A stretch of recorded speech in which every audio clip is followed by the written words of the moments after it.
की, बोल चंद्रशेखर बाबा की, बोल कपिलेश बाबा की।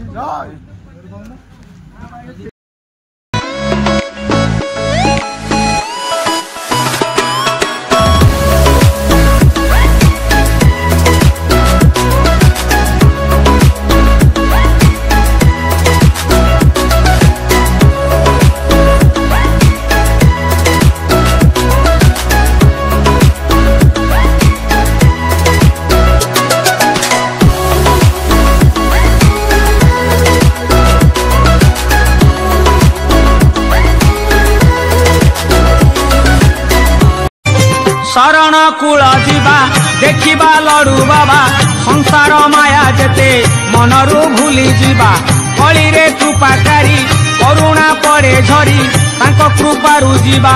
भवसागरु कूल जीवा देखिबा लड़ू बाबा संसार माया जेते मनरू भूली जीवा कली रे कृपाकारी करुणा पड़े झरी तांको कृपा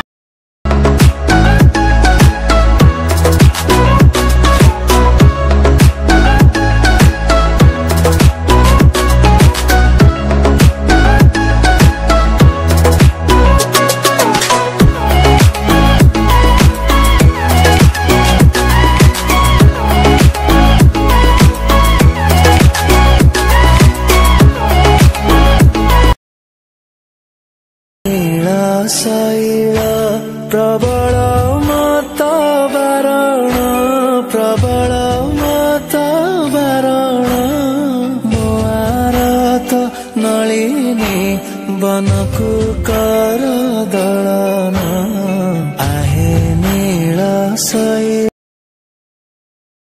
जीवा देखिबा लड़ू बाबा संसार माया जेते मनरू भूली जीवा कली रे कृपाकारी करुणा पड़े झरी तांको कृपारू जीवा भवसागरु आषाढ़ जाइछि चाली श्रावण आसिछि असरा असरा आज मेघ बरसुछि आज परा सोमवार भारी शुभवार चाली चाली जीवा आमे गोलार मंदिर लागिछि।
परिषद